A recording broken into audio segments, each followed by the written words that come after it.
Pues muy buenas tardes a todas y a todos y muchas gracias por acompañarnos esta tarde en esta conversación que les prometo va a ser fascinante. Es un tema realmente complejo, es un tema desconocido, pero del que cuando ustedes escuchen lo que les van a contar los invitados que tenemos aquí, a quien presentaré, se darán cuenta de que es un asunto en el que yo creo que nuestra sociedad, la sociedad europea, desde luego la sociedad española, se juega mucho. España es el principal exportador de fruta y verdura, el principal productor, perdón, de fruta y verdura de la Unión Europea. Prácticamente 1 de cada 4 euros del valor total de la producción de fruta y verdura procede de España. Somos el cuarto exportador mundial de fruta y verdura y buena parte de ese sector no solo recae sobre los hombros de empresarios y empresarias que han puesto en marcha uno de los sectores económicos más bollantes de nuestro país, sino que depende de la mano de obra de cerca de 400.000 trabajadores y trabajadoras de origen migrante, si contamos solo los que aparecen en las estadísticas oficiales, sin contar a los trabajadores y trabajadoras que están en situación irregular. Y la situación en la que viven cerca de medio millón largo de personas que trabajan en este sector es, si me permiten el término, medieval. Cuando uno viaja a asentamientos como los de Almería, por ejemplo, en donde se produce parte de esta fruta y verdura, en donde es posible, cruzarse con los vehículos de alta gama más sofisticados y más caros que uno pueda. En realidad, cuando uno va navegando los invernaderos, casi sin darse cuenta, va pasando alrededor de zonas de asentamientos en donde viven buena parte de estos trabajadores y en donde las circunstancias socioeconómicas, personales, las historias humanas que se esconden detrás de cada uno de los chamizos de los asentamientos son verdaderamente pavorosas, ¿no? Esta situación era muy complicada, siempre ha sido muy complicada en términos de derechos laborales y de condiciones socioeconómicas de los trabajadores, pero se está haciendo particularmente complicada por las condiciones climáticas en las que tiene lugar esta producción. El Instituto de Salud Global de Barcelona, al que pertenezco, por cierto, no lo he dicho, mi nombre es Gonzalo Fanjul y pertenezco a IES Global.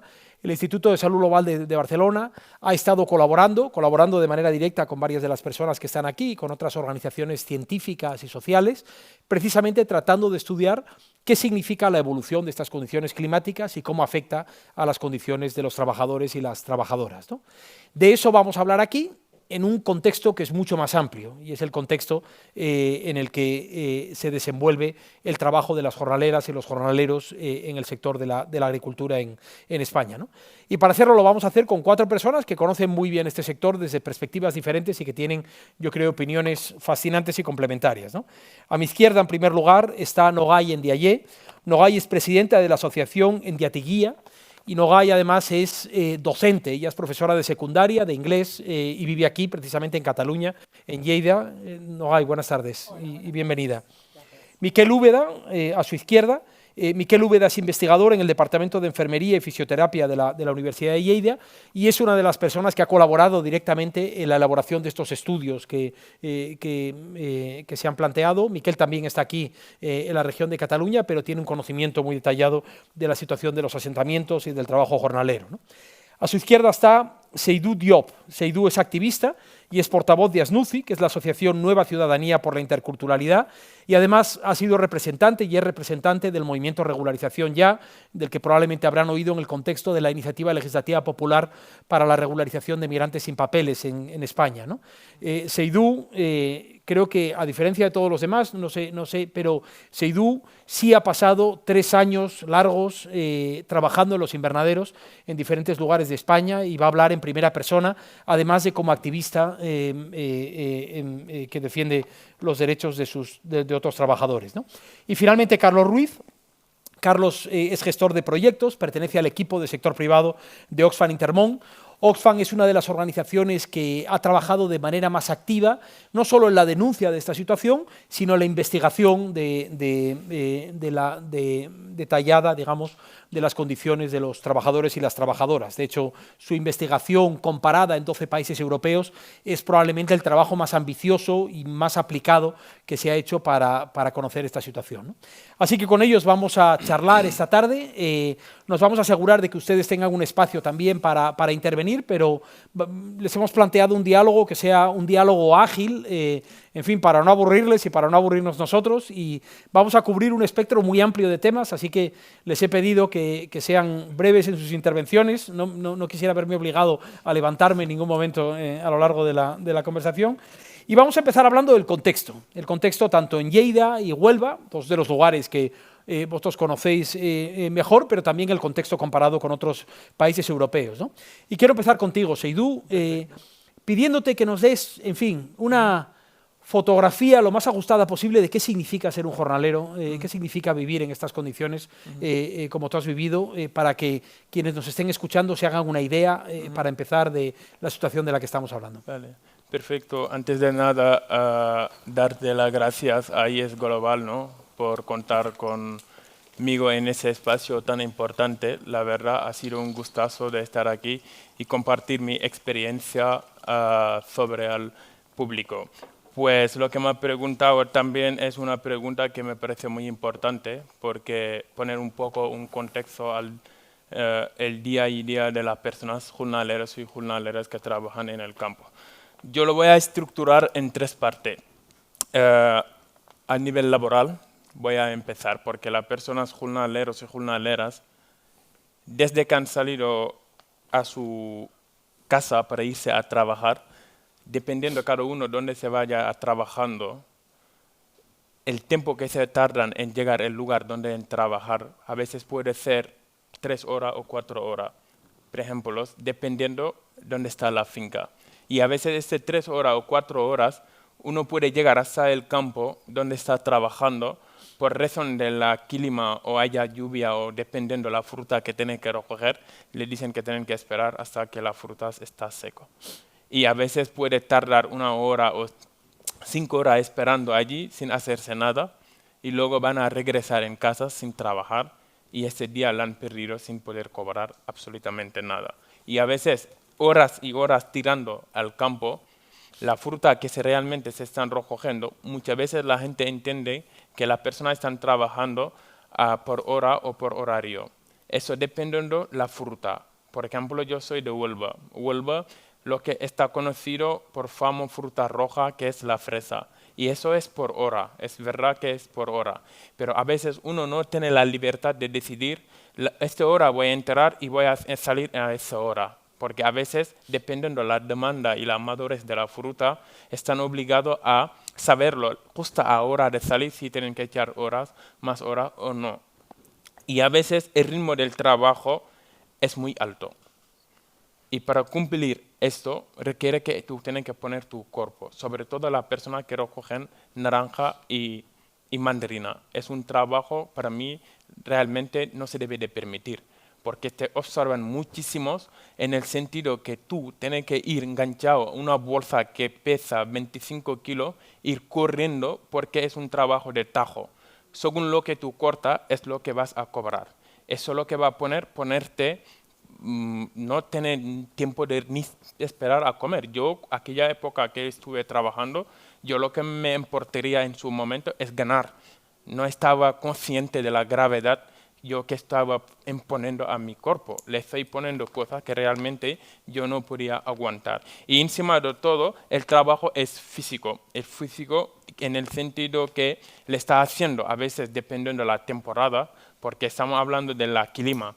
A veces lo haces en bajo sol de 40 grados, en el que tú no tienes tiempo, porque te observan y todo eso. Al final, lo que conlleva todo eso, al final es la hora que tú estás trabajando debajo del plástico, con el calor y los productos que están echando en el campo son productos químicos que uno le está respirando y por necesidad, básicamente, se está utilizando eso y respirando que le puede llevar en enfermedades infecciosas. Y muchas veces hemos conocido varios casos de jornaleros y jornaleras que tienen enfermedades infecciosas gracias a estas condiciones laborales.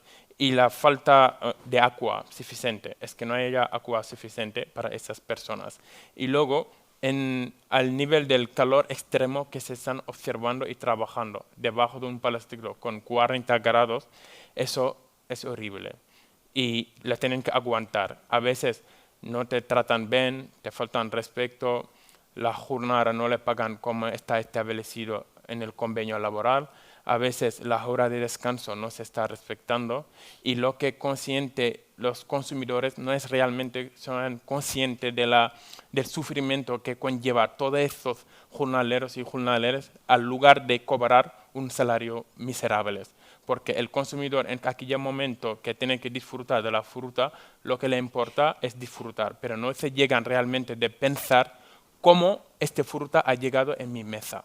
Yo creo que eso es una forma de reflexionar cada uno que debemos de hacer, porque somos nosotros que estamos enriqueciendo a los distribuidores, a los vendedores. Pues a veces también hay que pensar a las personas que os hacen llegar la comida y la bebida. Y muchos trabajadores también tienen miedo. El miedo, porque dicho eso, porque muchas personas que están trabajando en el campo están en una situación irregular, lo cual todas esas explotaciones laborales que se están sufriendo tienen miedo de denunciarlo porque lo pueden conllevar le pueden expulsar y todo eso, y la gente entregar todo ese sufrimiento. Y yo era uno de ellos, no hace falta ir tan lejos, porque yo lo he vivido en primera persona y me he sufrido de eso y tenía que aguantarlo porque no me quedaba más remedio, porque yo no tenía forma de sobrevivir y tengo que aguantar toda esa tortura y esclavitud moderna que se está pasando en Andalucía. Y encima también la inseguridad y la vulnerabilidad de los derechos de los trabajadores. Muchos jornaleros para mí viven una amenaza, porque tú no tienes la libertad de decidir eso sí o esto no. Allí lo que hay es que tiene que trabajar o no tiene que trabajar. Porque en el momento que tú le niegas, hay otro que está al lado deseando cogerlo. Y esa amenaza que conlleva tú, a veces, sobre todo mujeres que sufren abusos sexuales, al final tienen que hacer un cambio entre algunos jefes o encargados o manejeros para poder trabajar mañana, hacer un intercambio de sexo, y eso está pasando, pero eso nunca se denuncia y pierden muchísimo tiempo sufriendo todo eso y al final no llega a ningún lado porque son personas que se han sido desprotegidas por el sistema.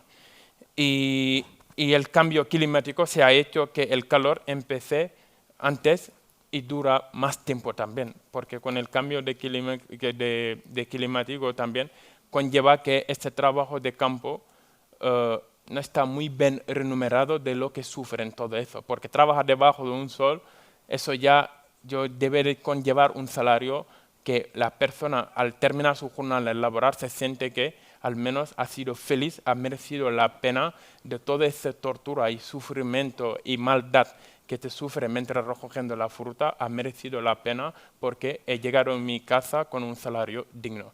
Pero por desgracia realmente no es así. Y eso es la día y día de las personas jornaleros y jornaleras. Y además dicen, lo que más que me molesta, suelen decir que la gente no quiere integrarse. Y yo, con tanto ese sufrimiento, ese proceso de trabajo que conlleva a la persona, como una persona tiene tiempo para sí misma, para dedicarlo a la persona jornalero o jornalera, para dedicarla en sí misma. Si no te importa, por favor, me puede proyectar la foto para que la gente vea una gran mayoría de la persona que os hace llegar la comida y la bebida en vuestra casa, las condiciones que están viviendo. Con esas condiciones, ¿ustedes creen realmente una persona puede terminar su jornada laboral, llegar a casa? Yo vivía en esas condiciones casi un año.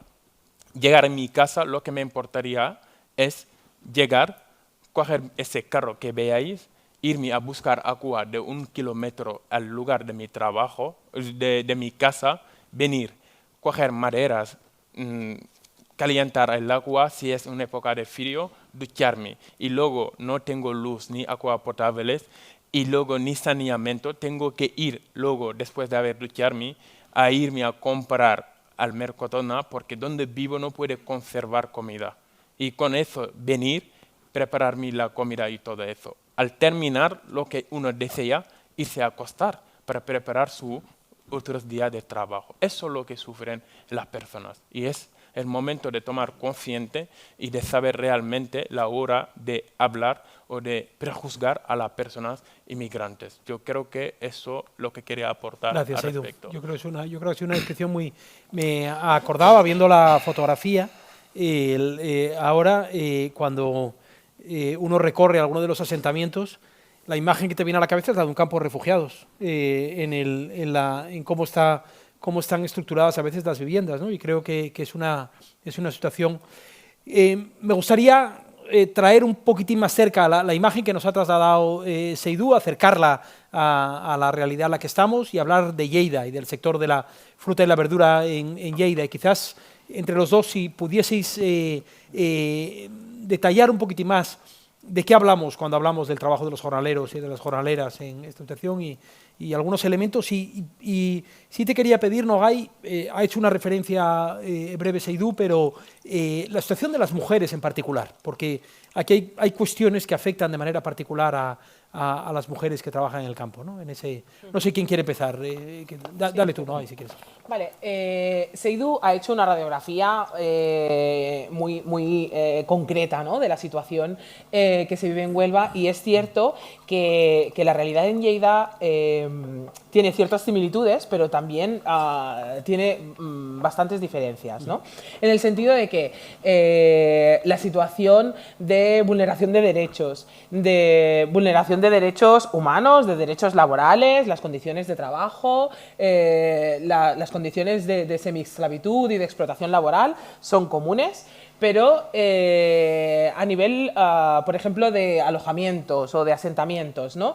En Lleida vivimos otra realidad. En Lleida nuestra temporada empieza a principios de verano, entonces durante la primavera empiezan a llegar la mayoría de personas a trabajar a la campaña de la fruta y se suele acabar hacia el mes de septiembre con la manzana y demás. En Lleida se cultiva sobre todo la fruta estival, la fruta de hueso, lo que son nectarinas, melocotones, paraguayos y todos los derivados y similares, además de peras, manzanas, cerezas, la fruta típica de verano, pero la fruta de hueso, ¿no?, la que se recoge en el árbol. Entonces no hay invernaderos, con plásticos, la gente no trabaja dentro de plásticos, que como bien explicaba Seydou, imaginaros 40 grados al exterior, pero 40 grados debajo de un plástico, la sensación térmica es de 55.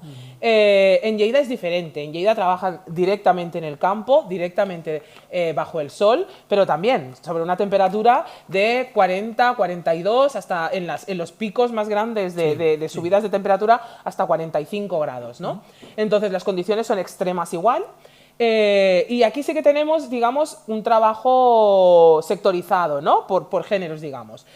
Los hombres suelen ser las personas que trabajan en el campo, bajo el sol, recogiendo la fruta directamente de los árboles, en esas condiciones climáticas, y las mujeres suelen estar en los almacenes, ¿no?, en los espacios donde se tría esa fruta y se reparte en las cajas, ¿no?, por ese rol de género que también tenemos asociado a las mujeres, de que nosotros pues tratamos las cosas con más cuidado, con más tacto, y somos capaces de colocarlas correctamente y que sea bonito, ¿no?, porque tenemos asociado socialmente, ¿no?, ese rol. Entonces en Lleida está muy claro ese rol diferenciado, ¿no? Las condiciones siguen siendo igual de duras y es cierto que no existen asentamientos, pero tampoco no hay alternativa habitacional, ¿no? Entonces, en la campaña de la fruta de Lleida, mirando datos oficiales del SEPE, constatamos que cada año hay entre 25 y 35.000 contrataciones, ¿vale? Pero la contratación de una persona a lo largo de la campaña puede ser, puede ser más de una. Es decir, una contratación no equivale a una persona durante toda la campaña, sino que empieza trabajando para un empresario en la nectarina y acaba con otro en la manzana, ¿no? Y en una misma temporada ha tenido 2 contrataciones. Pero sí que alrededor de unas 20.000 personas pasan cada verano por la campaña de la fruta. Entonces, de estas personas hay que distinguir el millar, más o menos, que viene contratación en origen, sobre todo algunos de países sudamericanos, y los que vienen directamente también de Europa del Este. Algunos vuelven y otros se quedan, ¿eh? Lo incluyo como contratación en origen porque hay algunos que vuelven. Y luego el resto de miles de personas acostumbran a ser personas de África negra, tanto hombres y mujeres, y magrebíes. También hay cierta diferencia con el tema de Huelva y demás, porque no tenemos mujeres marroquíes contratadas en origen que vienen a hacer la fresa. En Lleida esto no pasa. Lo que me preguntabas precisamente con el tema de las mujeres, yo creo que es mucho más heavy, ¿no? Y mucho más, no sé cómo describirlo, no sé si dañino o nefasto, bueno, todo lo negativo que se le pueda añadir, ¿no? En Huelva, en el sentido de que las mujeres viven una situación de precariedad mucho más extrema, porque esas contrataciones en origen o de mujeres que a veces no es en origen, sino marroquíes que ya han pasado la frontera y que ya se han instalado y que son contratadas directamente, viven una situación de mayor vulnerabilidad porque se encuentran en situación administrativa irregular o que dependen de los empresarios que les han contratado para seguir trabajando, para seguir trabajando durante toda la campaña o para volver a ser contratadas, ¿no? Y estas son las que normalmente son sometidas a explotación sexual, intercambio de sexo por trabajo, lo que genera que muchas veces incluso estas mujeres que han sido contratadas en origen no puedan volver después a sus países de origen y tengan que escapar. ¿Por qué? Porque en el transcurso de este intercambio, de estos abusos, de estas violaciones que sufren estas mujeres, hay embarazos, ¿no? Entonces, ¿qué pasa? ¿Qué pasa con una mujer que ha salido de su país dentro de una familia tradicional, religiosa, musulmana, ¿no? Ha salido de su país, ha venido a trabajar y se ha quedado embarazada, fuera del matrimonio, sin un referente, digamos, masculino que la haya acompañado, o que muchas veces incluso tienen familia o tienen maridos en sus países de origen. Y debido a estas violaciones han tenido que escapar y se quedan solas, más vulnerables todavía, porque no tienen a quién recurrir, no pueden volver y se tienen que esconder. Muchas veces se encuentran pues con un bebé al que tienen que criar y con el que no pueden contar con nadie para que les ayude. Tienen que gestionar, en el caso de que quieran o puedan, un aborto que no saben cómo hacer por la barrera del idioma, por la barrera documentacional, porque no tienen permiso de residencia, etcétera. Entonces, en el caso de Lleida, no tenemos estos casos tan extremos. Las mujeres que vienen a trabajar a la campaña de la fruta hemos encontrado de todo, pero las que son contratadas en origen, nos cuesta mucho acceder a ellas en muchos casos porque residen dentro del espacio del empleador, ¿no? Es decir, donde se encuentra el almacén, existe otro almacén que sirve de espacio habitacional para estas mujeres. Entonces las asociaciones, los activistas y demás no podemos acceder porque es propiedad privada, ¿no? Entonces no podemos saber las jornadas que hacen, cuántas horas trabajan al día, nos cuesta acceder a su situación, pero hemos podido hablar muchas veces con muchas de ellas, pero se encuentran con situaciones de no poder acceder a saneamiento y a medidas de higiene básicas cuando tienen la menstruación, por ejemplo. Porque estamos hablando de que están en una zona rural, trabajando en una finca, alejada de un pueblo, alejada de una ciudad, y que cuando tienen la menstruación o según qué necesidades, no tienen cómo ir a comprar, porque se les han quedado los pasaportes, no tienen documentación. No saben cómo llegar. Muchas veces cuando han terminado su jornada las tiendas ya están cerradas y se crea una especie de extraperlo en el que el capataz o demás compra enseres que pueden necesitar las mujeres y las vende por encima del precio de mercado, porque como saben que lo necesitan, van a pagar el precio que sea. Se me ha apagado el micro, ¿no? Suerte que hablo alto. Sí, pero se le escucha muy bien. Ninguno había tenido problemas para escucharme, ¿verdad? Se me había oído bien. Y entonces, ¿qué pasa? En el caso de los hombres, como he dicho, no viven en chabolas, Sí. pero no tenemos recurso habitacional. En Lleida, que además es capital de provincia, y aquí si quieres después, Miquel, te dejo también añadir, digamos que es el centro o el núcleo al que llega todo el mundo y a partir de ahí va a buscar trabajo a los pueblos colindantes, ¿no? Porque es Lleida, digamos, que es la demarcación, la provincia de Cataluña más grande, más extensa en territorio, mucho más grande que Barcelona, pero que la mayoría de territorio es tierra, campos, cultivo. En una lógica además trashumante, ¿no? Porque no llega, el jornalero no llega a establecerse en un sitio, sino que se mueve de acuerdo a las posibilidades de trabajar, ¿no? Exacto, pero no tenemos albergue, Ya. ni tenemos un recurso habitacional. Y después de toda la presión de las entidades sociales, de los activistas y demás, conseguimos que el ayuntamiento habilitara un pabellón, ¿vale? Y ahora cuando decíais, esto parece una zona de guerra, ¿no? Pues los recursos que tenemos en Lleida más o menos es lo mismo. Es un pabellón al uso, que todo el mundo conoce en esta sala, ¿no? Donde se juega a básquet o a cualquier deporte. Y donde la gente se hace. Donde ponen las típicas hamacas de Cruz Roja cuando ha habido una catástrofe natural o una zona de guerra, una hamaca y una silla. Y así pues ponen 100 hamacas y 100 sillas. Y allí pueden dormir durante un periodo de tiempo muy limitado, respondiendo a unas características concretas. Miquel, si tú quieres añadir Miquel, a partir de aquí. si quieres añadir algo más a esta. Sí, yo lo que quería contextualizar también, ¿no? Es en el campo de Lleida, cómo ha habido como una variación de una estructura familiar, ¿no? Del campo hacia un modelo productivista, ¿no? Centrado más en el agrobusiness, ¿no? Y que cómo todo eso también ha ido transformando, ¿no? la mano intensiva que se necesitaba, ¿no? Y las diferentes oleadas de población que ha llegado, ¿no? Con calendarios también como muy estrictos, ¿no? Según las diferentes frutas, ¿no? Que se producen, porque encontramos como muchas variedades, ¿no? de melocotón, muchas variedades de paraguayos, ¿no? Y también eso, cada árbol o cada plantación tiene como unos ritmos de producción como muy específicos, ¿no? Y también afecta a las condiciones laborales de las personas y también afecta a cómo les impacta el calor, ¿no? Siempre también en campo los trabajadores nos decían, ¿no? Que trabajar con la pera era lo peor, ¿no? Porque eran como unos árboles como un poco más bajos, sin tanto follaje, ¿no? Que de alguna forma no protegía tanto, ¿no? del sol, ¿no? Entonces eso es como muy interesante y también es como un punto diferente, ¿no? en otras regiones. Como bien ha dicho Nogay también, la ciudad de Lleida es como polo de atracción y de circulación, ¿no? de las personas, ¿no? Se llega a Lleida, se distribuyen por la zona, luego vuelven a Lleida.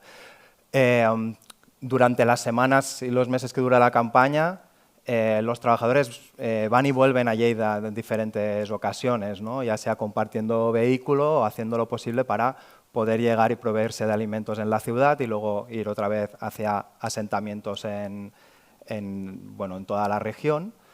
Y eso es muy importante también, porque ha generado dentro de la ciudad también pues que haya este movimiento también con dinámicas de racismo, ¿no? Respecto a la presencia de personas migrantes y de trabajadores que vienen a buscar trabajo, ¿no? durante el año, ¿no? Entonces también es el espacio, la ciudad es como el espacio de relación de los trabajadores, de provisión de alimentos, de relación, ¿no? y de socialización, donde también se buscan los contactos, donde los trabajadores también se reencuentran, ¿no? Con otras personas que están haciendo las diferentes rutas, ¿no? por toda España. Entonces es como un hecho bastante particular, ¿no? Lleida es una ciudad de aproximadamente 150.000 habitantes, ¿no? y todos los años y desde lo que os he dicho de la transformación, ¿no? de modelo familiar hacia un modelo más productivista, ¿no? Centrado en la gran producción. Esto viene desde los años 80 progresivamente hasta la actualidad y de forma muy potente en los años 90, los 2000, ¿no? Hasta la actualidad, ¿no? Entonces, eso ha tenido mucho que ver con desplazamiento de pequeñas explotaciones a grandes campos, ¿no? Gestionado también por grandes fondos también. Entonces, también es como un elemento como bastante característico que tenemos en la ciudad. Y sobre el tema de los alojamientos, también ha habido mucho debate a nivel de ciudad, ¿no?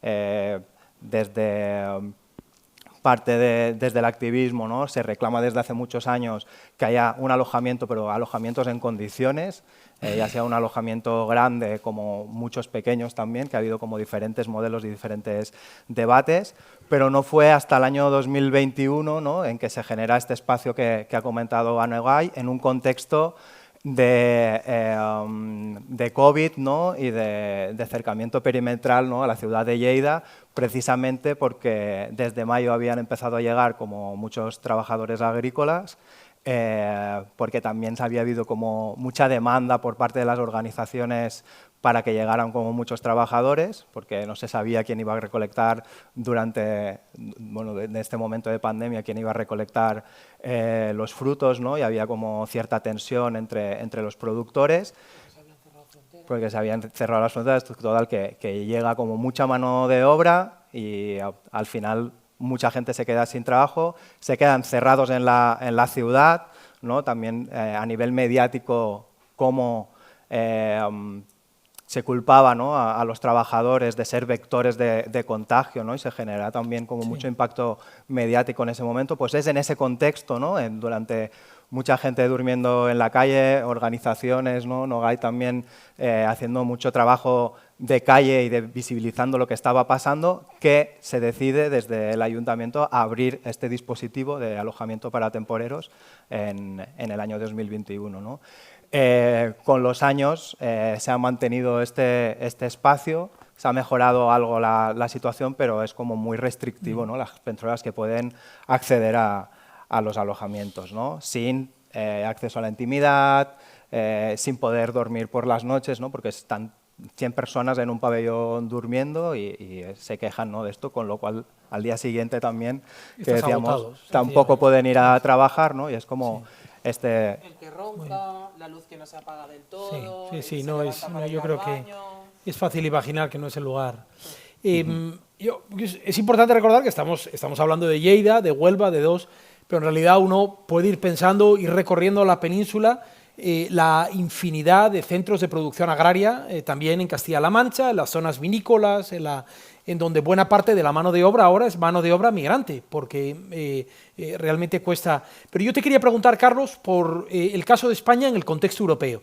¿En qué medida somos diferentes de lo que está ocurriendo en otros países? ¿Vuestra investigación muestra un patrón en el conjunto de Europa o realmente tenemos un problema particular en España?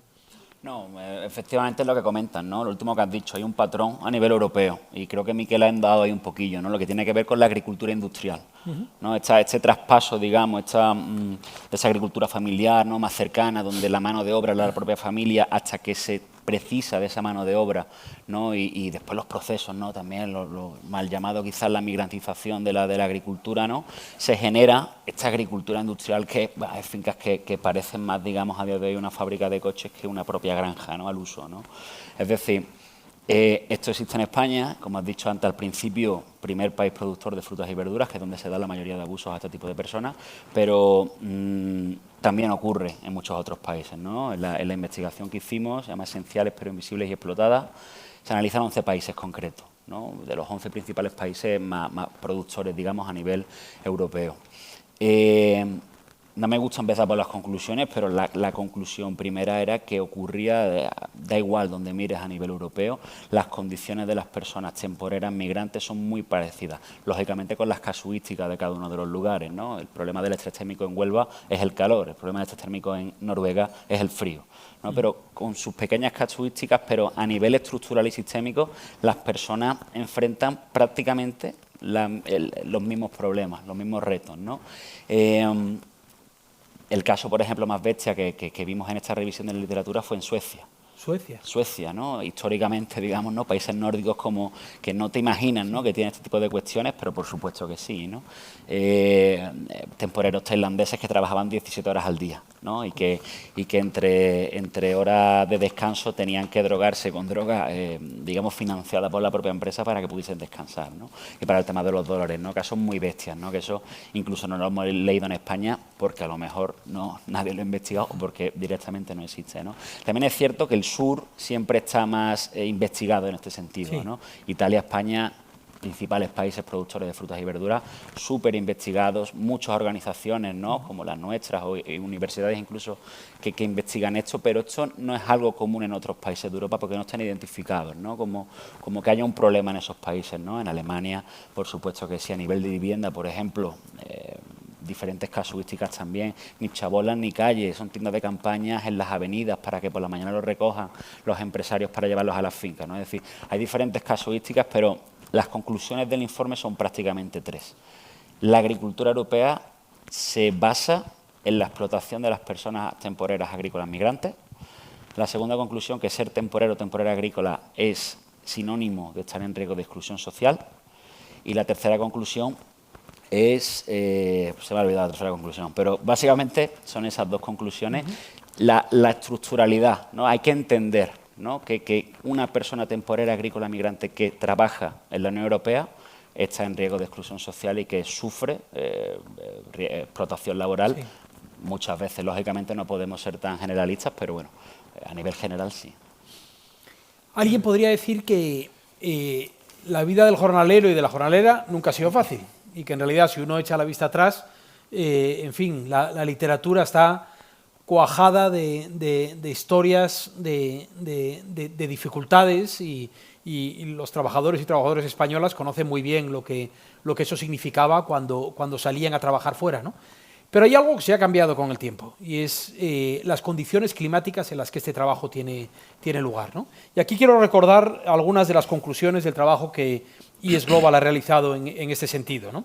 Después de haber realizado 400 encuestas y 30 entrevistas con trabajadores agrícolas migrantes en Almería, Huelva y Lérida durante el verano de 2024 y el de 2025, la conclusión es que prácticamente la mitad de todos los entrevistados informó o declaró haber experimentado al menos 3 síntomas relacionados con enfermedades por calor durante la temporada de verano, muy particularmente en Almería, pero también en Huelva y en Lérida, ¿no?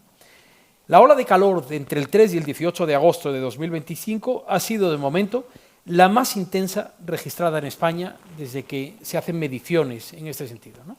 Y nada sugiere que esto vaya a perder intensidad en los próximos años, sino más bien todo lo contrario, ¿no? De hecho, este verano, un trabajador en Lérida murió directamente por una hora de calor y, en fin, yo estoy seguro de que se han producido situaciones igualmente dramáticas que han escapado, digamos, a la... Me gustaría que comentásemos un poquitín, a lo mejor de manera más breve, específicamente qué significa el calor en estas circunstancias, ¿no? Seydou, tú has adelantado antes en fin, has tratado de ponernos en la piel de alguien que se ve la obligación de trabajar en un invernadero, pero esto es algo que te parece que juega un papel cada vez más relevante en la vida de los trabajadores en el sector agrario, la cuestión del calor específicamente. Yo creo que sí, la verdad. Yo me parece algo muy relevante. Y yo siempre lo pienso y lo suelo decir, que se ha normalizado de tal manera porque son extranjeros en el sentido, voy más allá, que son negros o son moros o son gente en el que de otra cultura distinta. Por eso realmente el Estado no se está preocupando de intentar de tal manera ver una otra forma de cultivo que no sea debajo de un plástico en el que la persona tiene que sufrir alguna salud bestial en el que la gente le están afectando diariamente.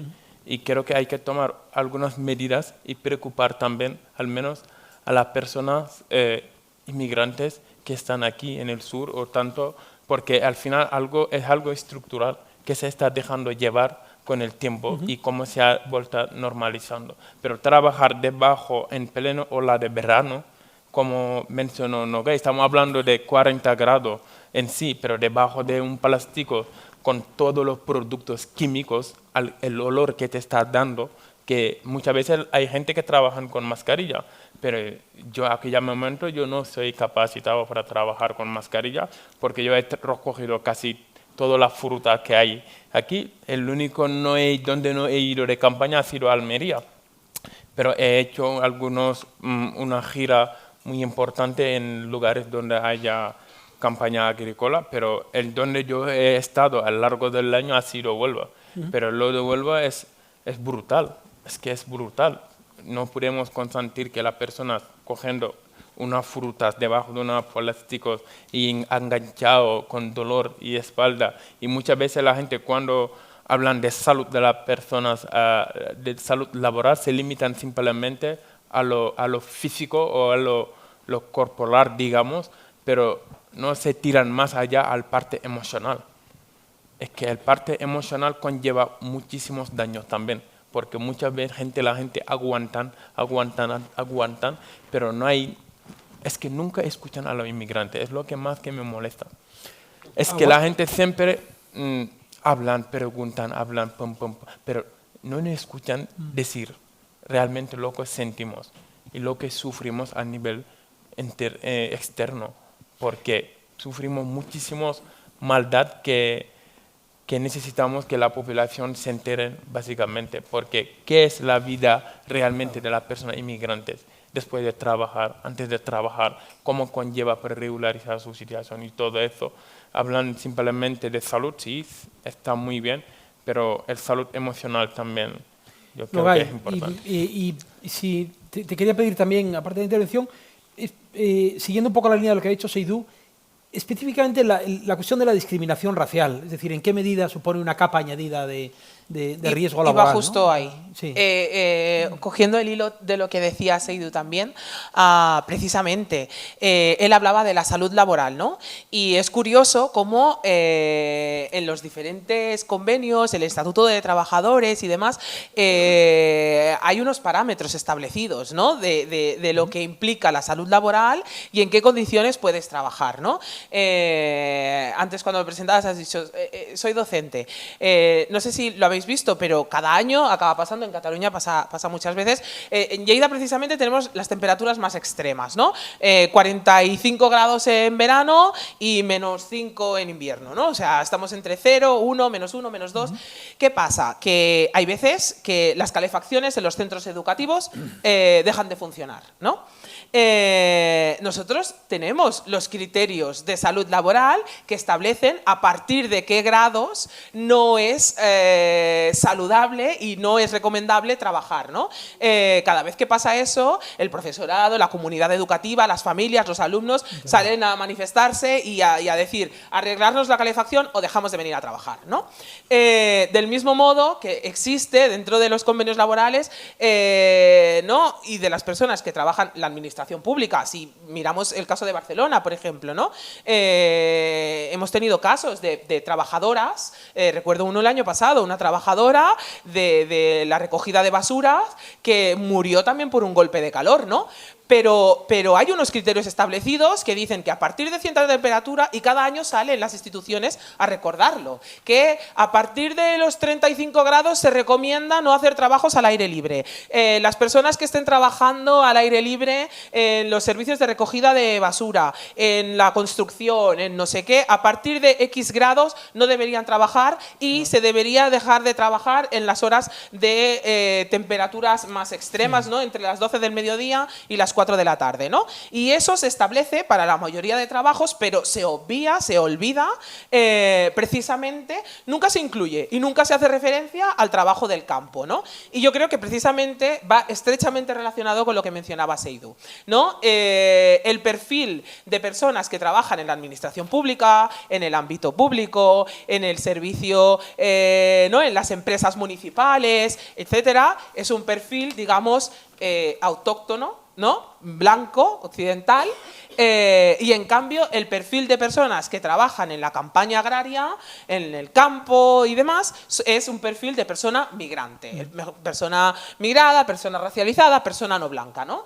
Y aquí es donde vemos muy claramente esta diferenciación en el interés de la administración, el interés por respetar los derechos y la salud laboral y en las condiciones. Nunca se habla y nunca se pone límites. Nunca ha salido la institución a decir cambien el horario, excepto el año pasado después de la muerte, ¿no? Pero cambien el horario de recogida de la fruta, que no haya personas trabajando entre las 12 y las 4, trabajar por la tarde, poner luces, no sé qué. En verano, en Lleida, hace sol hasta las 10 de la noche. Estamos a 30 y pico grados hasta las 10:30. Entonces, no haría falta recoger la fruta entre las 12 y las 4. Es que podrías trabajar de 5 a 10. Me lo invento, ¿no? Con una presión térmica inferior y con plena visibilidad. Miquel, en este caso concreto de Lleida, ¿cuál fue esto? ¿Desencadenó un debate público? ¿Esto es algo de lo que se habló? ¿Se planteó una conversación pública de por qué había ocurrido esto? Sí, este verano en Lleida, para poner todos un poco en contexto, pues un trabajador de origen rumano de 61 años falleció debido a una parada cardiorrespiratoria por estrés térmico, ¿no? Un golpe de calor. Entonces, el trabajador estaba en el campo, empezó a sentirse mal, la encargada le dijo, bueno, puedes descansar aquí a la sombra de un árbol, y cuando llegaron los compañeros estaba en situación de convulsiones, llamaron a los servicios médicos y cuando llegaron ya había fallecido, ¿no? Estaba en parada cardiorrespiratoria, ¿no? Y bueno, esto se produjo, me parece que fue la semana del 15 de agosto, el 11 de agosto de este año, que fue como se llegó a récords desde térmicos, ¿no? en la zona de Lleida, en la zona de Alcarràs y Torres de Segre, que es donde trabajaba este trabajador, y con picos de hasta 43 grados, ¿no? Con lo cual era la 1 del mediodía, creo que cuando se produce.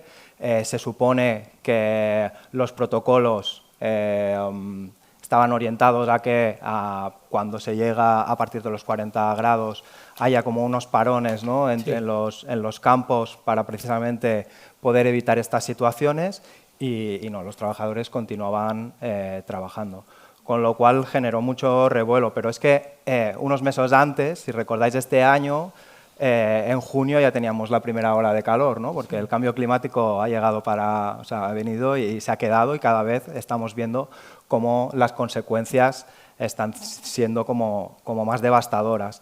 En junio teníamos la primera ola de calor y en la zona de Fraga, ¿no? Que ya es Aragón, ¿no? En la zona del Bajo Cinca, que también se produce fruta, también murió como un trabajador, ¿no? Con lo cual, en ese caso, no emergió tanto a la esfera pública de los medios de comunicación, pero estos dos casos, ¿no? Muy concentrados en una zona, han puesto en evidencia, ¿no? Bueno, de qué modelo tenemos, ¿no? Y en qué contexto se están produciendo las frutas y las verduras que consumimos en los supermercados. Sí que hubo movilización movilización social, donde diferentes asociaciones, trabajadores del campo, familiares, ¿no? de esta persona, de George, se movilizaron, ¿no? Precisamente para visibilizar que ya no solo hay como una dinámica de precariedad laboral extrema, sino que eso además está produciendo la muerte de las personas, ¿no? O sea que ya estamos llegando a este extremo, y que no es el único caso, que llevan muchos años produciéndose estas situaciones. Entonces, por parte de la sociedad sí que ha habido como esta movilización. Sí que es verdad que a nivel de toda la ciudadanía tenemos como esta normalización, ¿no? Que decía Seydou, y parece que pasan estas cosas, pasan estos casos, lo vemos en las noticias y no pasa nada, ¿no? Entonces sí que hay mucha gente que se ha movilizado, pero a nivel general de ciudadanía nos sigue faltando, ¿no? Toda esta concienciación de cuáles los riesgos reales del calor, ¿no? Que al final los riesgos del calor, el estrés térmico está interactuando, ¿no? de alguna forma sindémicamente con otros elementos, ¿no? Que está interactuando con la precariedad laboral está interactuando con el daño que está produciendo a los cuerpos, ¿no? Con lo cual, cómo se maximizan estos efectos, ¿no? Cuando he tenido estos años la oportunidad también de poder trabajar estos temas específicamente en diferentes proyectos, ¿no? Como Agromisalud, que desde el año 2021 está trabajando en las condiciones laborales de los trabajadores agrícolas y cómo esto está dañando a las personas, está dañando a la salud. Y el año pasado y este también en un proyecto liderado también por el IS Global, específicamente sobre el estrés térmico y qué se puede hacer, ¿no? para solucionar la situación, ¿no? Entonces también en el trabajo de campo que hemos hecho y en los talleres que hemos realizado este otoño, ¿no?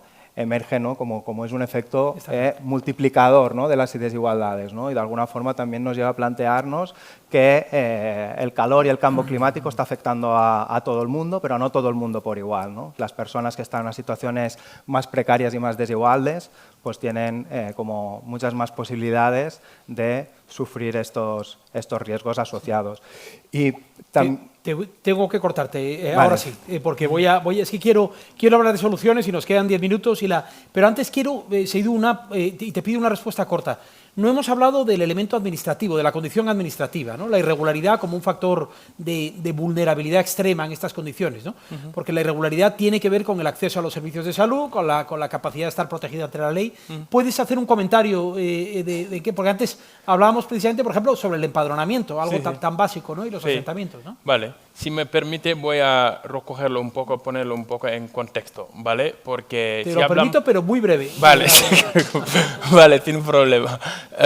Hablando de la regularización administrativa de la persona, es que es muy importante saber que eso es la vida de la persona, eso es lo que siente seguro la persona para aspirar al menos mejorar su futuro. Porque si una persona llegara aquí, por ley, yo cuando llegué a aquel momento me dijeron que yo no tengo derecho a trabajar. Siendo persona adulto con 25 años, llegan a un país para buscar tu vida y te dicen que tú no tienes derecho a trabajar. Y eso realmente no es verdad, porque están conscientes que yo estoy trabajando. ¿Cómo voy a sobrevivir? Es decir, la ley se ha puesto de tal manera que está obligando a la persona a mentir o a robar, a delinquir para poder sobrevivir, según ellos, según el sistema. Pero realmente, en efecto práctico, todas las personas que llegan aquí están trabajando de manera irregular hasta que llegan a regularizar su situación. Ahora, ¿qué conlleva ese regularizar su situación? No que tú vienes, te dicen que cuando cumple, voy a hablar de actualidad, son 2 años. Cuando cumple los 2 años de estancias con pruebas demostrado y empadronamiento en vigor y pasaporte en vigor, tienes que traer tus penales y todo eso y luego presentar con un contrato. Y al presentarlo en la oficina de extranjería, no que te están asegurando después de toda esta burocracia que se están requiriendo, una vez presentado te van a dar la regularización. No es así. Después se estudian, a veces te denegan por tontería, a veces te lo dan. Y allí luchando constantemente para poder regularizar. A veces veas hermanos y hermanas que tiran aquí 15, 20 años sin poder ir a volver a ver su familia. Por eso, dicho eso, todas esas dificultades que conlleva la vida de la persona inmigrante para regularizar su situación, al final, al regularizar su situación, hay un elemento súper importante, que es el empadronamiento, que es competencia de las autoridades locales, es decir, los ayuntamientos, no se le ponen fácil a las personas. Estamos diciendo de personas que viven, son vecinas y vecinos de la ciudad de entre tú o yo o quien sea que están aquí en esta sala y aún así no les facilitan el acceso al empadronamiento. Y muchas veces eso se ha convertido en una mafia porque yo entiendo la situación, porque si yo estoy en una situación para poder regularizar mi situación, de simple un simple papel rellenado con nombre y apellido para indicar que yo vivo aquí en esta dirección, me están resultando imposible para facilitarme.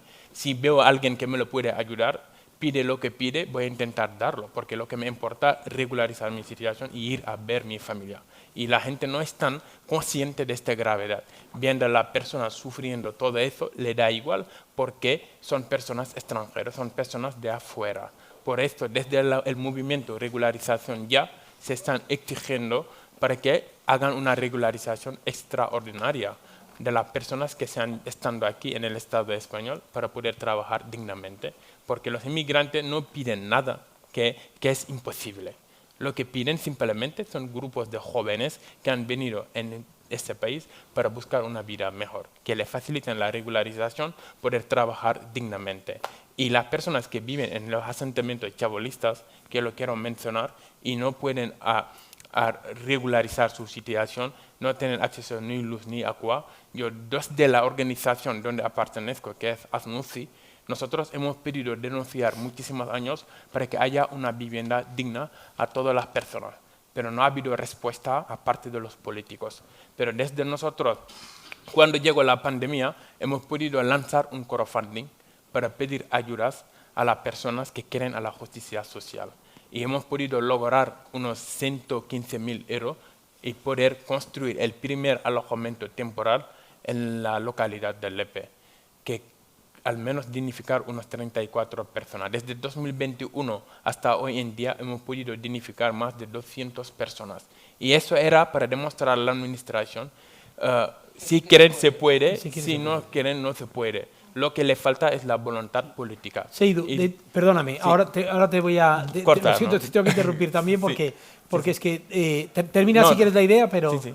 La idea es que desde allí, desde el Ayuntamiento de Lepe, han podido replicar estas iniciativas, este proyecto tan humanitario, para poder reformar un albergue que tenían allí pendiente, que ahora ya está operativa, y allí alojan unos 152 personas.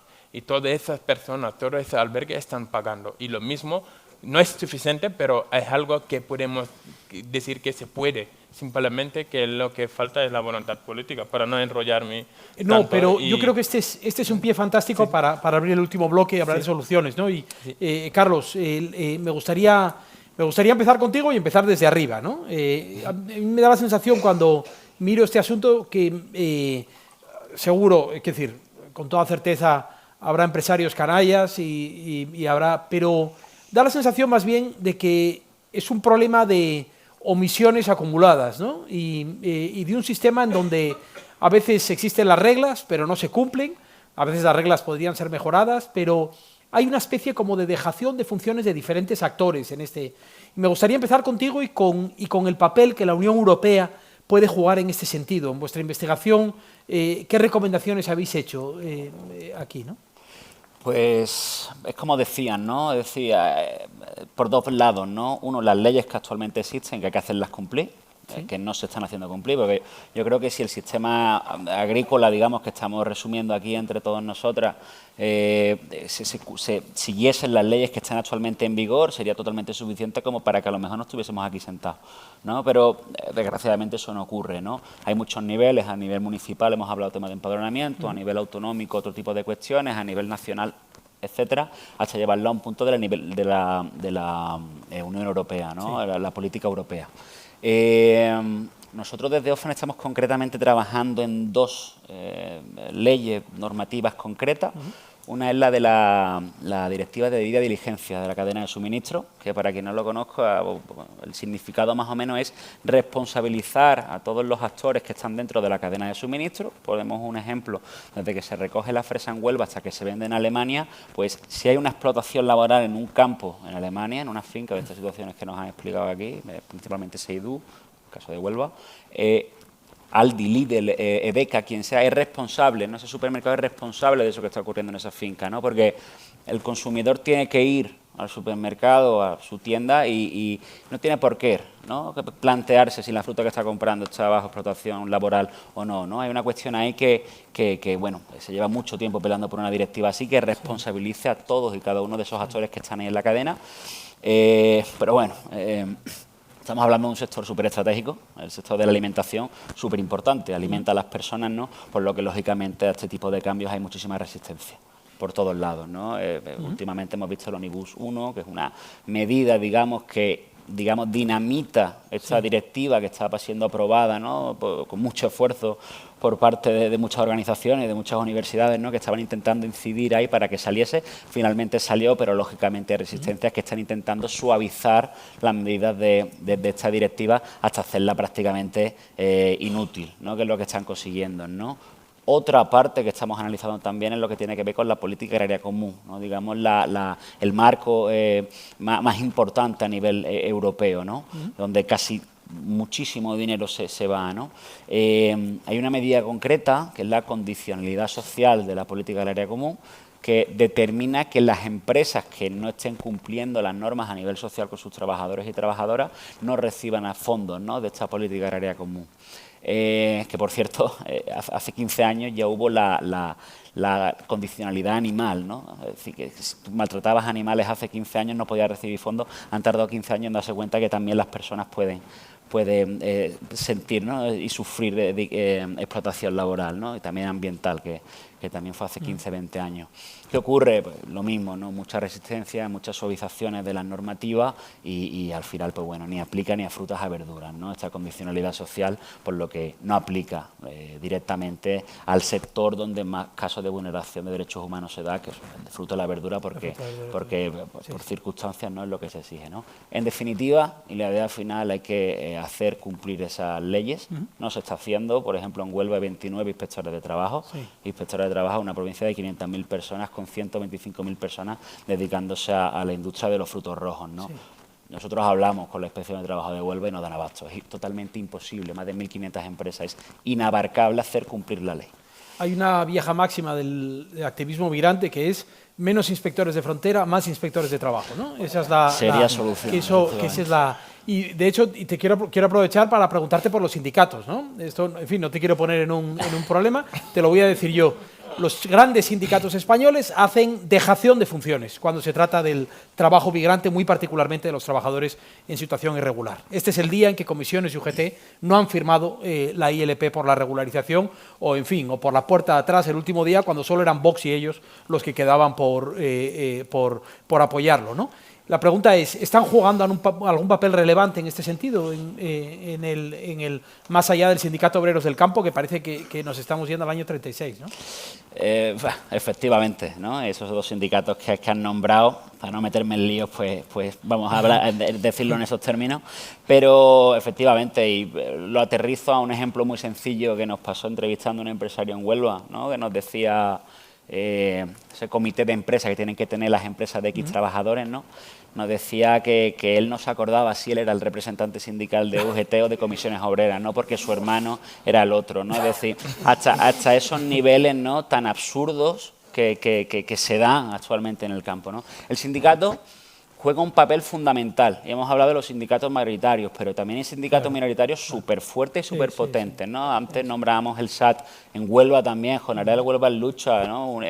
Han sacado su propio sindicato, que tienen el primer comité de empresas con mujeres contratadas en origen de Marruecos, que eso es un hito a nivel, ¿no?, a nivel español, ¿no?, porque es muy difícil, ¿no? La persona migrante no paga cuota. Podría pagar cuota, pero la persona migrante normalmente va, ¿no?, y como no paga cuota, ese sindicato no lo cubre tampoco, ¿no? Situaciones muy de extrema dejadez, ¿no? Y que bueno, que desde OFAN intentamos también hablar con los sindicatos para hacerles ver que tienen que hacerlo, y algunas cosas conseguimos, ¿eh? Sí. Comisiones Obreras en Huelva es el primer año que ha contratado una persona que hable árabe, ¿no? Que fíjate tú, un sitio, ¿no?, donde tienes miles y miles, decenas de miles de personas que hablan árabe, que están siendo estratégicas para el sector de los frutos rojos, no tenía a nadie que se pudiese comunicar con ellos, ¿no? Miquel, ahora te voy a preguntar por el sector, por las empresas, pero quizás vinculado con esto, porque un elemento que llama la atención es la capacidad de movilización de las propias comunidades migrantes en este sentido, ¿no? Sé que te tenía que preguntar por la política municipal, pero me interesa también que nos cuentes un poco cómo ves esta realidad, es decir, ¿por qué hay tantas dificultades para la organización de los propios trabajadores migrantes, dificultades objetivas, ¿no? ¿Y qué papel pueden jugar los ayuntamientos o las entidades locales para facilitarlo? Porque en una misma provincia, Almería es un ejemplo que conocemos bien, te encuentras con realidades diametralmente opuestas cuando se trata de la voluntad de los ayuntamientos, ¿no? Bueno, el tema es, yo creo que no hay un motivo exclusivo, sino que las razones son diversas, hay diversos motivos, el problema es multifactorial y yo creo que se debe a cuestiones como la temporalidad, en primer lugar, ¿no? Es decir, estamos hablando de personas, la sociedad en general ya está sectorizada, ¿no? Y ya cuesta que la gente se implique en su propio sector, ya no hablamos de los sectores, ¿no? Que no le tocan directamente, ¿no? Cuando hay movilizaciones o cualquier tipo de manifestación, el día que se manifiestan los médicos, salen los médicos, y el día que se manifiestan el resto de profesionales del ámbito sanitario, salen el resto de profesionales del ámbito sanitario, excepto los médicos, ¿no? Igual que con los profes, o con los policías, o con los, ¿no? Con todos los ámbitos. Entonces, en el ámbito agrario pasa lo mismo, pero con la diferencia de, o sea, aquí no es tanto sectorial, sino por origen. Entonces, ¿qué pasa? Aquí nos encontramos con un tipo de trabajo totalmente temporal que va haciendo campañas y que cada persona sigue una ruta de la campaña, digamos, diferente, ¿no? Yo antes hablaba del caso de Lleida y cómo es una campaña estacional de la estación estival, de verano, y que hay personas que antes de venir a la campaña de Lleida vienen de otras campañas diversas, muchas veces no son las mismas, ¿no? Y cuando termina la campaña, que ya es, he dicho, hacia, ¿no?, mediados de septiembre, hay gente que se va a hacer la vendimia, hay otros que se van a hacer la naranja, hay otros que se van a Jaén, ¿no? Y entonces hay diferentes, no todos coinciden y entonces es difícil crear un núcleo de fuerza, de trabajo, porque al final coinciden en un mismo punto a lo mejor 3 veces al año y hay gente que a lo mejor ni siquiera coincide. A eso le sumas el hecho de los diferentes orígenes. Hay personas que han sido contratadas en origen, hay personas que han sido contratadas en origen en Marruecos, que no hablan otros idiomas, hay personas que han sido contratadas en Sudamérica, hay personas que vienen de Europa del Este y que ya están establecidas y que residen aquí y que van a hacer su propia ruta de campaña, ¿no? Y hay otras personas del África Negra pues que también siguen otro tipo de rutas, ¿no? Con sus propios idiomas, sus propias... Entonces, cuesta poner de acuerdo a diferentes personas de diferentes orígenes, con diferentes bagajes, que hablan diferentes lenguas y que además coinciden durante un periodo muy concreto del año, ¿no? Luego, además, existen las diferencias culturales y luego, incluso...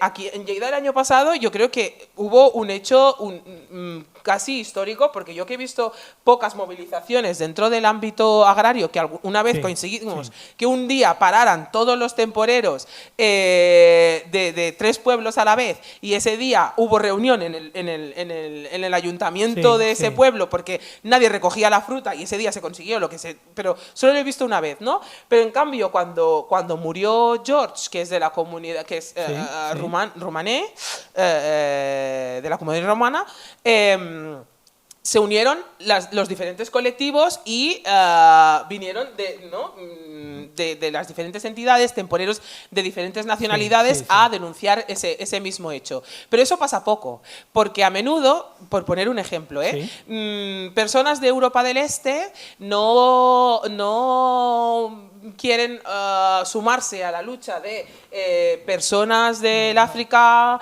Negra porque parece que están compitiendo por el mismo tipo de trabajo, ¿no? Y que si se lo dan a él, no se lo dan a ellos. Y además está el hecho de que ellos vienen del continente europeo, ¿no? Entonces se ven con una serie de privilegios que deberían tener adquiridos por el hecho de pertenecer al continente europeo, que no deberían tener los otros, ¿no? Y entonces se crean toda una serie de cuestiones y de factores que dificultan mucho que haya una lucha compartida, una lucha colectiva y que se trabaje, ¿no?, todos a la una para conseguir un cambio. Perdón, una cosa que quería añadir. Esta es tu bala. Sí, no, es no que me parece otra. muy importante. Es que él ya la ha puesto muy bien y Sí. todo lo que ha dicho estoy de acuerdo literalmente. Pero un factor que quería meter es que la necesidad de cada inmigrante no es lo mismo. Y es un sector en el que tú cobras el día trabajado. No es como un funcionario que cobra al mes. Da igual que si ha hecho huelga, su salario lo va a esperar al final de mes. Pero el inmigrante que haga una huelga, no puede cobrar ese día ni le va a perder y el día trabajado tampoco no le va a cobrar. ¿Y qué pasa? La necesidad de cada uno es diferente y sabemos que las personas inmigrantes tenemos un papel súper importante y esencial. Pero como que en la necesidad de vida y la dificultad que tenemos dentro del país, nos paramos a pensar que nosotros en una semana de huelga paralizamos todo el país y toda Europa. Pero que la necesidad, allí está el problema. Seydou, ¿va a salir adelante la ILP de regularización o no? La verdad, por ahora estamos en esta lucha y para que salga adelante, pero no con proceso de ley. Saldrá por un real decreto. Es lo que queremos apretar allí. Que el gobierno actúe de manera directa. Bueno, a ver si te oyen. A ver. Porque no parece que no estén por la labor, ¿no? No, para nada, pero esperemos a ver qué tal. Miquel, distribuidoras, grandes compradores de fruta y verdura, ¿qué papel pueden jugar para resolver estos desafíos? Yo antes, perdón, pero quería añadir un poco al debate que se ha generado, ¿no? Que es, bueno, estamos ante unas dinámicas casi neocolonialistas que tenemos aquí en, pues a 100 kilómetros hacia el interior, bueno, y por todo el estado. Y son también las dinámicas de competitividad, ¿no?, que se generan en los propios campos, ¿no?, fruto también de todas estas dinámicas que empresarios y distribuidores aprietan, ¿no?, para que sean así, ¿no?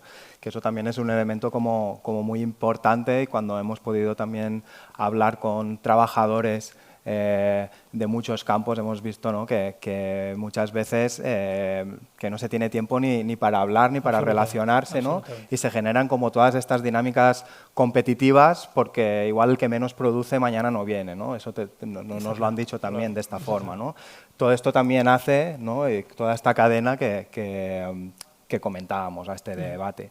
Entonces, yo de alguna forma, y contesto a tu pregunta ahora, es considerar como toda la cadena alimentaria, ¿no?, que hay detrás, ¿no?, y qué consecuencias está produciendo y qué responsabilidades tiene cada actor dentro de esta cadena de alimentación, ¿no?, y este circuito alimentario que como bien se ha dicho, es de características europeas.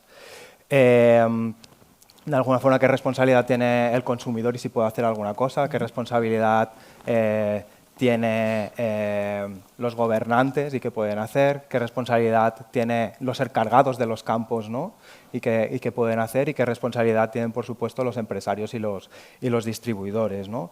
Y en primer lugar, la cosa que me venía a la mente es esto: considerar lo primero a los trabajadores como trabajadores esenciales, ¿no?, que es un elemento que parece que se nos olvida, ¿no?, pero son quienes están prohibiendo a los supermercados de los alimentos que nosotros consumimos. En segundo lugar, también tiene que haber también una cultura de la responsabilidad social corporativa, ¿no?, que en muchos sectores sí que está presente, pero en este sector aún no ha llegado. Y igual se tendría que ver también como una oportunidad para estas empresas para también cambiar la imagen y para poder que los consumidores tengan fruta producida con derechos, ¿no?, con derechos dignos. Luego también a nivel de las medidas que pueden implementar en los propios campos, ¿no? Hablábamos de todo el tema del calor, pues todas las medidas de protección que en todos los sectores, cuando tú empiezas a trabajar, te dan tu mono, te dan tus guantes, te dan tu mascarilla, te dan tus gafas de protección, ¿no? Aquí en muchas ocasiones los riesgos laborales es poner un PowerPoint o hacer como una jornada muy rápida para hacer el check, porque es obligatorio, pero después no se da ningún tipo de protección, ya sea contra el calor o todos los riesgos a la salud asociados, ¿no?, del trabajo. Desde exposición a químicos hasta urticarias, hasta pequeños cortes, etcétera, etcétera. Entonces, una cosa también que las empresas tendrían que estar interesadas, ¿no?, y proveer también de aguas, de sombras móviles si es necesario para que los trabajadores puedan mitigar este estrés térmico, de espacios de sombra para poder descansar en condiciones y agua, ¿no? Nosotros los trabajadores en Lleida se trabaja por grandes líneas, ¿no?, de trabajo, y con 2 trabajadores a un lado y al otro lado del árbol, ¿no? Entonces, estratégicamente se van dejando el agua repartida por el campo para cuando vayan llegando poder beber y no tener que recorrer mucha distancia y con lo cual perder tiempo y hacer menos kilos, ¿no? Es como todo como muy medido. Entonces, eso también se puede prever en los campos de agua, de sombras, de protección, ¿no? Que son elementos. Y luego, derechos laborales reales que las normativas europeas y nacionales obligan y no se están cumpliendo, ¿no? Que es un elemento esto. ¿Hay alguna empresa que dirías que destaque en ese sentido? En positivo, ¿no? Vamos, por no hablar de esta, no. Silencio ominoso por parte de esta. Bueno, les había dicho que iba a dejar mucho tiempo para las preguntas y esto me envalentoné claramente, pero si hay 2 o 3 preguntas que podamos recoger y dar la oportunidad a un último turno de palabra, adelante. Le ruego, por favor, que sean breves. Un segundín que vamos a coger el micrófono. Esto. Gracias. Hola. Jo crec que no fa gaire vaig llegir que el pressupost... Perdón, le voy a pedir que hable en castellano porque no todos hablan catalán. Sí, muy bien. gracias. Farà un any o així vaig llegir que... Otra vez. Sorry. Bueno, ahora pasa al inglés. Exacto. Leí no hace mucho que la partida más presupuestaria de la Unión Europea más importante era la de agricultura. Partida agraria común. ¿Cómo puede ser eso? Con todo lo que están contando ellos. ¿Esto a dónde va? Yo estaba asustada de pensar, bueno, en la Unión Europea hay muchas cosas que hay que hacer y que mejorar. ¿Cómo puede ser que además un sector primario sea la partida primera? ¿Aún sigue siendo la primera como cuantía? No lo acabo de entender esto. Sí. Para ver, y encima lo que están contando los que están trabajando, ¿no? Las condiciones vergonzosas y vergonzantes. ¿A dónde va el dinero? ¿No? Una pregunta clara. Ahora os paso la respuesta. Sí. ¿Había visto alguna mano más? ¿No? Por favor, adelante. ¿Dónde va el dinero? Muchas gracias.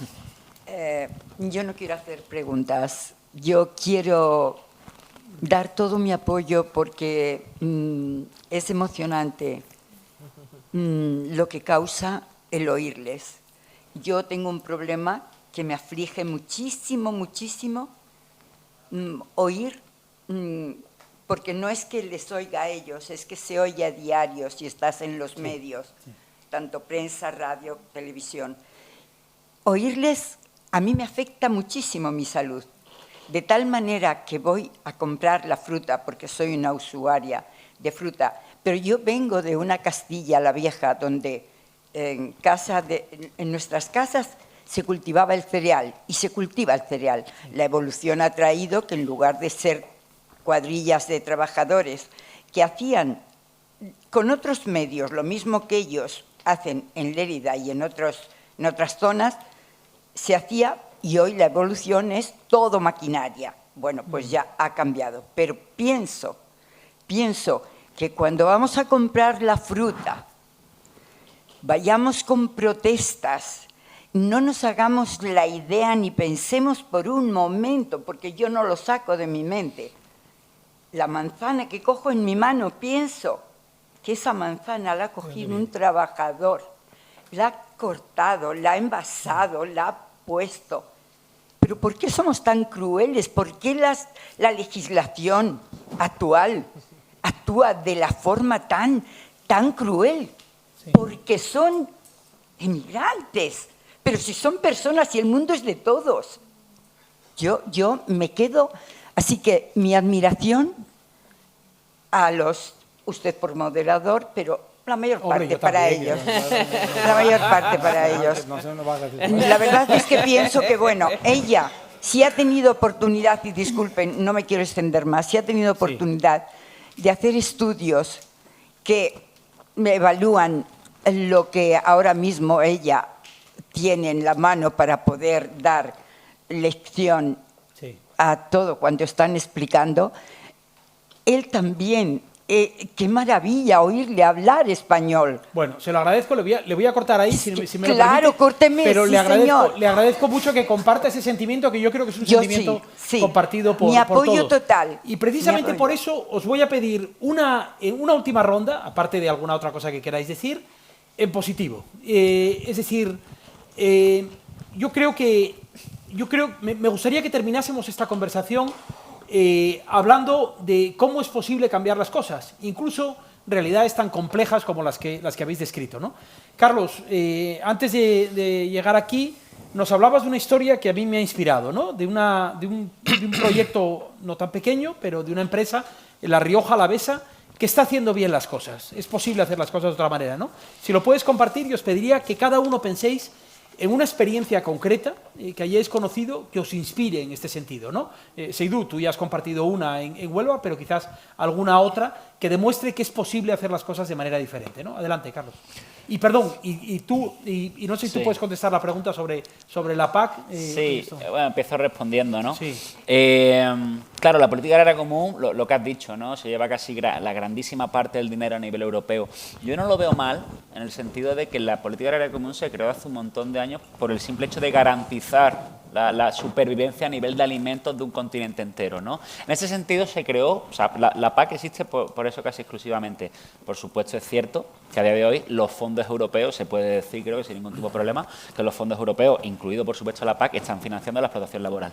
Eso también es verdad, por supuesto que sí. Ahí mezclamos un montón de cosas que llevamos hablando todo el día, ¿no? Temas de medidas que debería haber, temas de condicionantes para que se llegue ese dinero no a las empresas y que esas empresas garanticen que no están explotando a sus trabajadores y trabajadoras, pero hay mucho camino y ahí voy, ¿no? Con el camino, ¿no? Los buenos caminos que se están creando también y respondiendo a lo que comentaba Gonzalo, ¿no? Es una empresa concreta, en La Rioja Alavesa, que es una empresa de inserción social, no es una empresa al uso agrícola, ¿no? Es decir, esta empresa no tiene lucro, digamos, no reparte dividendos, sino que reinvierte, ¿no? Lo que gana es otro tipo de empresa, pero muy interesante, ¿no? Y yo creo que todos nosotros y nosotros, ¿no?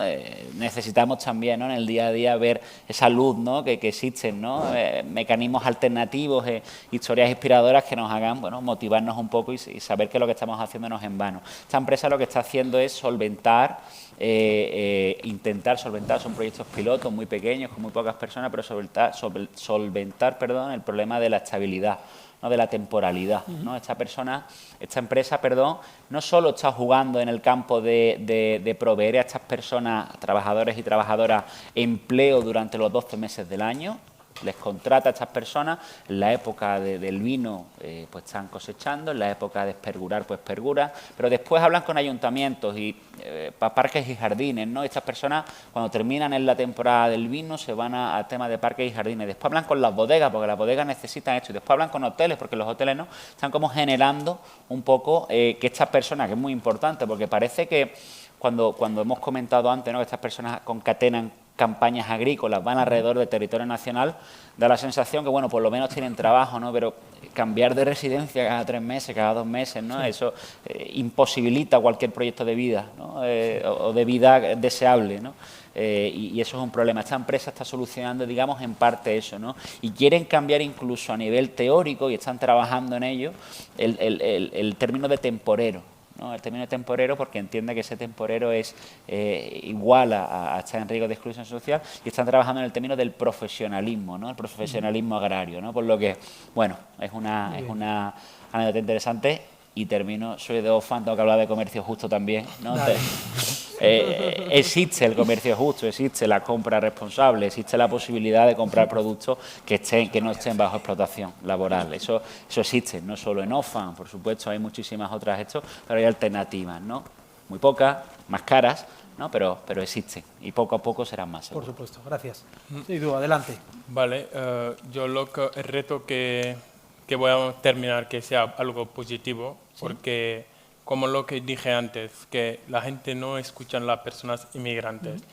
Y cada inmigrante que entra aquí viene con su profesión o viene con sus estudios, vienen con muchísimas cualidades, pero nos destinan de un sector en el que nadie quiere ir, porque no tiene la libertad de elegir si quiero o no quiero. Allí lo que hay, porque es lo que hay, tiene que aguantar.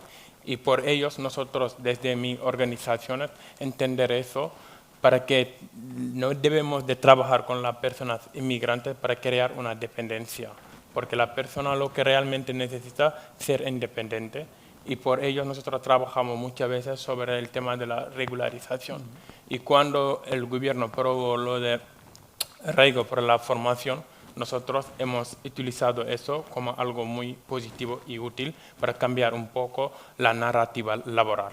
¿Qué hemos hecho? Todas las personas inmigrantes que son, por ejemplo, origen de Senegal, trabajan en el sector de pesca. Seleccionamos muchísimas personas y le hemos poder regularizar su situación vía marítima, y muchas de ellos hoy en día están trabajando en el sector marítimo y no están trabajando hoy en día como en el campo agrícola. Y estamos hablando de más de 50 personas desde que se probó hasta hoy en día, y seguimos también trabajando cada año. Gracias, Eido. 50 vidas cambiadas. Gracias. Miquel. Sí, yo lo que quería también es pues reivindicar, ¿no? Pensar momentos, ¿no? Donde ha habido esa solidaridad, ¿no? de parte de la ciudadanía. Sí que recuerdo como un momento como muy específico en la ciudad de Lleida, que es cuando estaba el confinamiento perimetral, que de alguna forma pues las personas se iban al centro histórico y ofrecían ayudas de diferente tipo, a veces testimonial, ¿no? A veces un poco más estructural, ¿no? Pero de alguna forma evidenciando que aquello que estaba pasando en la ciudad desde hacía más de 20 años no era una cosa normal, ¿no? Y que se tenía que actuar y hacer alguna cosa, ¿no? Entonces, ese momento me parece, ¿no? Estas muestras de solidaridad que también este año pues las hemos podido ver, ¿no? Cuando ha pasado este trágico suceso que hemos hablado antes, o también las muestras de solidaridad entre trabajadores agrícolas, ¿no? Son como elementos que van emergiendo y que están ahí también, ¿no? Y que de alguna forma estaría muy bien que todos contribuyéramos también en esto, ¿no? En toda la conciencia, como ha dicho usted, ¿no? En toda la concienciación que hay detrás, ¿no? Cuando voy al supermercado, y más muestras de solidaridad, ¿no? En un momento, ¿no? Donde los lazos sociales cada vez son menos densos, hay más individualización, ¿no? Pues bueno, también todos estos elementos yo creo que siempre es positivo, ¿no? Perfecto, gracias, Miquel. No hay, danos razones para el optimismo. Lo siento, pero te voy a llevar la contraria. O sea, llevo muchos años en el tema temporeros, o sea, y mira, los dos únicos ejemplos que iba a poner encima de la mesa los acaba de poner Miquel y no voy a encontrar más, así que voy a aprovechar para mencionar otro aspecto que se ha quedado por mencionar y que creo que también era importante, ¿no? Antes, cuando hablábamos de la falta de recursos habitacionales y de que dormían en pabellones y demás, se sumaba también el hecho del racismo y de la temporalidad de los trabajadores, ¿no? Que vienen a trabajar 3 meses, que además son migrantes, que además tienen permiso de residencia o no pueden acceder a un alquiler, nadie les alquila un piso, ¿no? Entonces acababan en la calle. Entonces, tenía que haber habido lo que era un cambio positivo, porque sí que ha habido proyecto de albergue en Lleida, ha habido el dinero encima de la mesa, es decir, la Generalitat ha puesto los millones encima de la mesa y se ha aprobado el proyecto de albergue, y sin embargo el albergue no está construido y se ha tumbado el proyecto de albergue por el equipo de gobierno actual, que ha sido el mismo de los últimos 40 años, porque nadie quiere el albergue al lado de su casa. Entonces, había un solar, había el dinero, había el proyecto, estaban todos los elementos para que hubiera una solución habitacional a un problema endémico, que ya podemos tachar de endémico porque lleva más de 30 años repitiéndose cada verano. Y, sin embargo, el solar estaba a escasos metros de un centro educativo y los vecinos del barrio decían que era peligroso para los alumnos, que fueran los migrantes allí a dormir, que las frases eran: están mezclando lobos con corderos. Y eso era lo que se transmitía por redes sociales. Y además, bueno, pues como lo que pasa con las redes y con todas las falsedades y mentiras cuando se habla de los migrantes que vienen a robarnos el trabajo y a llevarse las ayudas, son dos conceptos antagonistas, porque o trabajas o recibes ayudas, pero las dos a la vez no se puede, ¿no? Pues lo mismo, el hecho de que... no, el Partido Socialista. Sí, PSC. Pero el tema es que además la situación es, yo que vengo del mundo educativo, pero que eso lo sabe todo el mundo. ¿Cuándo empieza el curso escolar? En septiembre, ¿no? ¿Cuándo termina? En junio. ¿Cuándo empieza la campaña de la fruta en Lleida? En junio. ¿Cuándo termina? Vale, entonces no hace falta tener un máster ni haber hecho un doctorado específico, ¿no? sobre la temporalidad y los meses del año. Las ovejas están de vacaciones. Exacto, ¿no? Precisamente, ¿no? Pues esas supuestas ovejas están de vacaciones. Entonces, bueno, total, pues la presión social y, de hecho, en ese solar donde se iba a construir el albergue, está totalmente abandonado desde hace muchísimos años y hay una especie de sirgas, unos pirulís, donde antiguamente las cigüeñas hacían sus nidos, ¿vale? Entonces, los vecinos salieron a manifestarse diciendo que eran la casa de las cigüeñas y que no se podían destruir esos pirulís porque, claro, ¿dónde iban a hacer los nidos las cigüeñas? Incluso hubo una solución para ello. Es decir, la administración desplazó los nidos a otro sitio para que esas sirgas pues no fueran... ni con esas. El PSC volvió a gobernar con la promesa de que ese albergue no se construiría, ganó las elecciones hace 1 año y medio y no se ha construido. Bueno. Entonces, esa es mi final positivo. Pues con este... Resumen, para decir lo que ha dicho Nogay, verdaderos, no lo voy a resumir, pero lo voy a resumir de otra manera. La sociedad necesitan como trabajador, pero no nos quieren como vecinos y vecinas, punto. Sí. Exacto. Sí, tal cual. Yo creo que es cierto.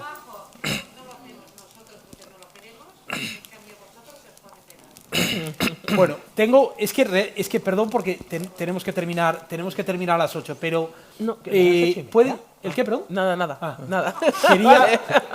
Quería daros las gracias porque, en fin, les prometí una conversación interesante y espero que se lo haya parecido. Es desasosegante, son conversaciones difíciles, pero que yo creo que es importante escucharlas. Me gustaría recordarles que este es un espacio en donde IES Global colabora con la Fundación La Caixa para hablar de clima y salud en un contexto científico. Y esta es una prueba de cómo la ciencia no solo es un ejercicio de laboratorio, cómo analizar la evolución del clima, por ejemplo, y el modo en el que los picos de calor están teniendo un efecto en la vida de las personas, eso lleva a conversaciones como estas. Y yo creo que ese es el propósito de la colaboración que tenemos. Os agradezco muchísimo el tiempo que nos habéis dedicado y el tiempo que le habéis dedicado a los oyentes. Vuestra conversación yo creo que ha sido francamente interesante. Sé que nos dejamos muchas cosas y a ustedes su atención y ya saben que este ciclo continúa. No recuerdo ahora la siguiente, el 17 de diciembre. Tenemos ya el cierre del ciclo. Les animo a venir. Veo algunas caras ya que he visto en otras ocasiones. No, pero bueno, aquí no se descarta nada. No, pero bueno, muchísimas gracias y muy buenas tardes, hermano.